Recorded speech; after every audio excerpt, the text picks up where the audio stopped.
Hello, everybody. This is Chuck Wiger. I'm your state senator, and it's a pleasure to meet with Steve Lukin, the fire chief for Maplewood. Thank you very much, Senator. We really appreciate the opportunity to be here. Great. And Steve has been at the Capitol many times working on issues to promote fire safety interests of the public. I'm just so pleased that the work that you've done and so many accomplishments, the training center, and we'll talk about some of those items in a little bit. But just to share a little bit about your background, you're a lifelong resident of Maplewood. You grew up, Yeah. and the family, and you're still there. And for our viewers, just tell us a little bit more, about you when it started. Well, actually, my parents moved into Maplewood in 1955. I was 1 year old, I believe, at the time. No, actually, I was 2 years old at the time. Where they And, moved from? They moved from East St. Paul. Yeah, lot. Yep. People. As we had dirt roads at the time there. We were on an old farm. It was Pete Mortz's old farm. That They had cars, built. though. Yeah, they we're had not that cars. far. Yeah, Yep, okay. yep. And I wish I had a couple of them that they had back then still. Yeah, but, I'm a little older than you, so Yeah. okay. So, yes, we grew up there. Went to school at Hazelwood School, which Okay. was a big one, the elementary Where school. again? Where did you grow We up? lived What on house? Cope and Hazelwood, just down Cope a and little Hazel- bit, right okay. on Cope and Hazelwood. Yep. Okay. And Went to s- Hazelwood School. Went to Hazelwood School. Yep. And then was the first year John Glenn, the new middle school, Yes. opened. I went there, and then at the time it was middle. It wasn't a middle school; it was a junior high. So then I finished out my years of higher ed, you could say elementary through junior high, and I graduated from North High. My two other brothers also went through the same process Yes. and did that. My mom and dad, my dad's 92, my mom's 88, I think. They still live in the same house, still live in Maplewood today. Great. They're so very happy, and we were too to grow up. It was a great growing up in Maplewood to see it grow. A lot of remembering things. We played a lot of youth sports within the athletic associations. My dad coached the football there. And actually, Kathy, my wife, I met, she lived in Maplewood, just 2 blocks away, never knew her at Yes. the time.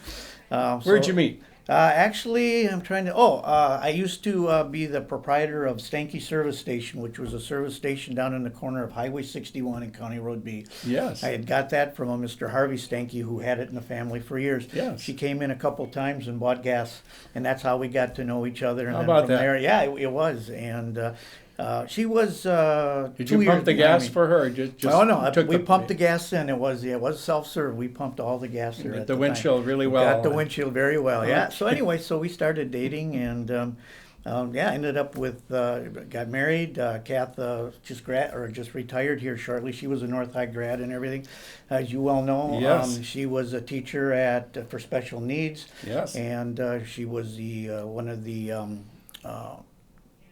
Not only was she a teacher in the school, she was also one of the coordinators they had for about yes. 13 years. Widely recognized for her accomplishments in education. I'm very proud of what she's done and her desire and drive for those special needs kids. Yes. I mean, that was her lifelong dream to do that, and she accomplished that so very well. She is now retired and spending a lot of time with our grandkids. We had 3 girls, Cassie, Allie, and Tori, who is the oldest. And Tori is actually a teacher now at Weaver Elementary, a first grade teacher.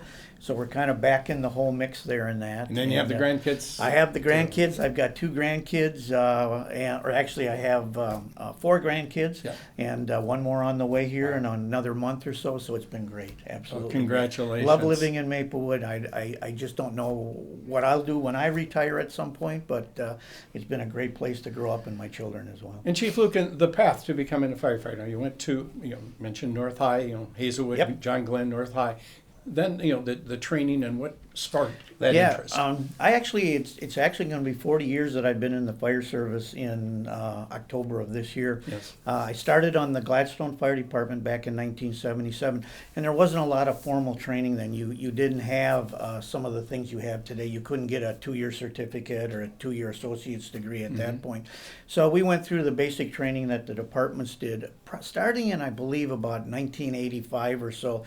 They started what they called Firefighter 1, Firefighter 2, and some of it was through the the junior or colleges at the time. Yes. Century got into it a little bit later and does a great job right now. And when Yeah. you talk about the training center, they still provide a lot of good service.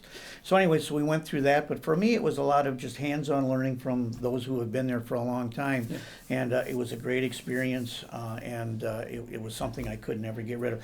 I always tell people, kind of jokingly, I have an addiction that is one I'll be more than willing to admit to, and that's being in the fire service. It's one of those things that, and not always that proud of it, but I left birthday parties and I had to leave Christmases, you know, the family, but to help others, and it was such a rewarding. When you get the call, that's right. You got to go. And it was so rewarding, and the best part of it was, even when my girls were little and all growing up, Yeah. they totally understood that and were great with the whole thing. So it's been good. It's been a great time. Wonderful. Now, tell us about the Maplewood Fire Department and the number of stations Sure. and the the volunteers you have full time as well, but Yep. the overall staffing complement. So back in 1997, before that there were three independent fire departments. You had the Parkside Fire Department, which covered the west side of the city. Yep. You had the Gladstone Fire Department with two stations that covered Gladstone and the Hazelwood area. Then you had the East County line that kind of covered that whole southern leg Yes. that we had, and there were two stations there, one in London Lane and then one right there on Century. In 96, or 97, the city really felt that we were getting bigger. And it was harder even then to start getting paid per call or finding part-time firefighters. So the city decided we merged together, and we went through a process and we did that. And so the actual Maplewood Fire Department started in 1997. So we're actually in our 20 years here now Okay. of being around in that. And so it grew. We had our first fire chief was Joel Hewitt.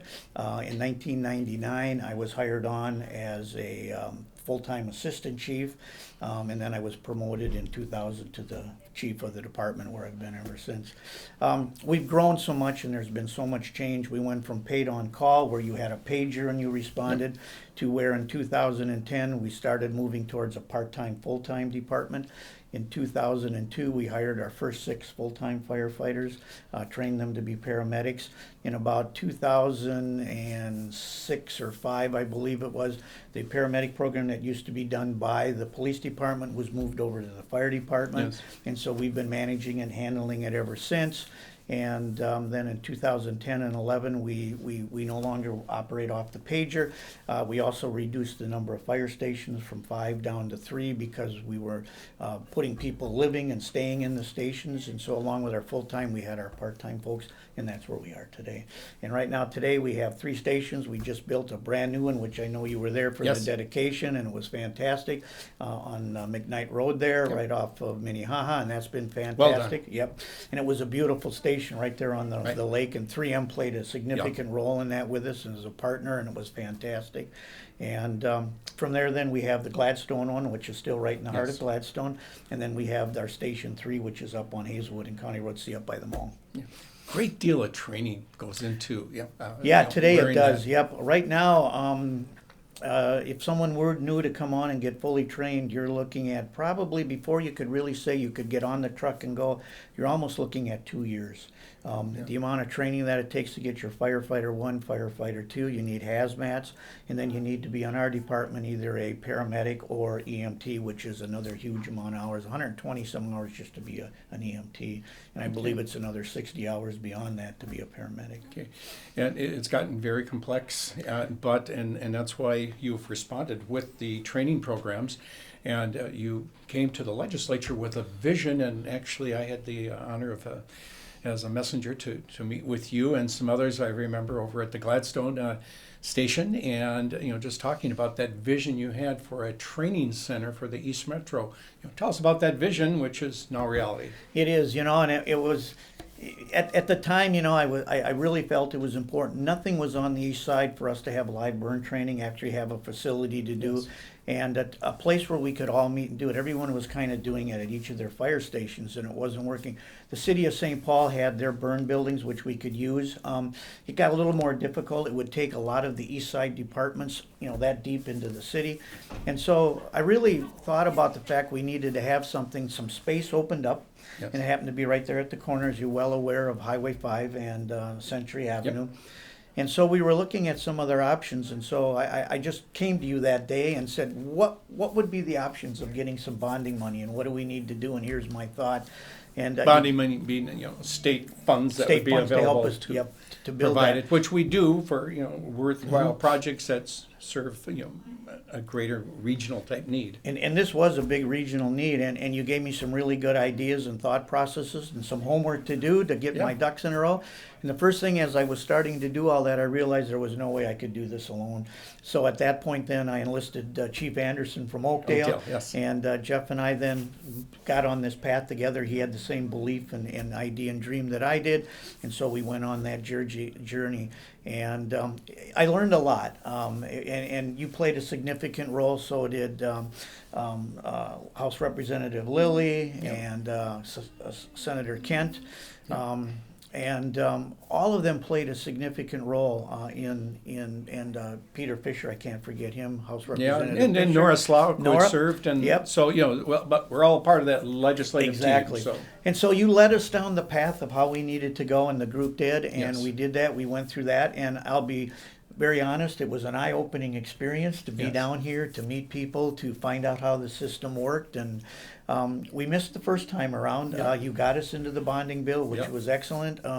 At that time, Governor Pawlenty vetoed it. He did. He did, Yes, yep. that stung. Yeah, exactly. And then Governor Dayton got in. Yep. And there was, if you recall, we had the shutdown. Yes. And there Ooh. was a lot of bargaining, I know, going on. And I'll never forget the call that you gave us. Jeff was actually out in Montana on vacation. Yes. And all of a sudden, we put everything back in our box because that year was not a bonding bill. Yep. We were going to wait.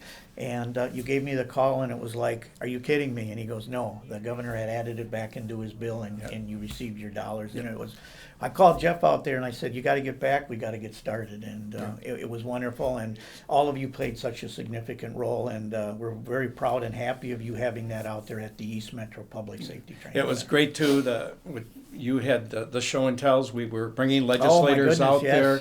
And I remember Senator Langseth, who was chairing the bonding committee, Representative Hausman, but there must have been at least 20, 30 legislators, and you even had the big ladder going up Giving them so they rides. could, Yep. take a look. And so there was a lot of work in getting that done, but it made it. And I remember at the Oh, yeah. ceremony for the East Metro Training Center, we had these Yep. little reminders, so we put that in the office as a reminder. So taking that, again, a vision and making it happen, and ultimately that's going to help save lives. Absolutely. We actually have about 24 fire departments that can participate in it. You can either be a full member in a JPA or you can rent it, and we have a lot of people doing both of that.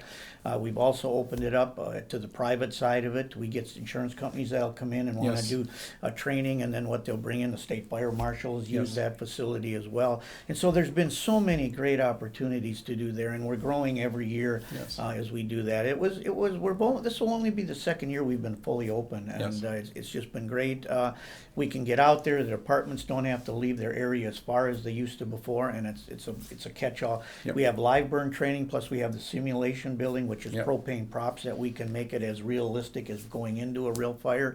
And so we have both of those Yes. opportunities, plus a lot of space. And the good news is we still have a lot of area to develop yet if we Yep. want to grow at some point in time. And again, thanking yourself and everyone else that played such a huge role in that. We wouldn't be there without you today. And a great partnership with Century I College forgot that, because of yes. that training. And so you're getting your 1-2 years or whatever additional, there's a lot of college grads that are, then go into firefighting as well. I mean, this is a profession. Exactly, and that is very well true. I have a 4-year degree, and that was one of the biggest things that was part of it. They helped us even through signing bills or signing letters of intent, Yes. wanting to be actively involved. Were down here with us when we were lobbying for it, and Century has played an active role, and they still are today.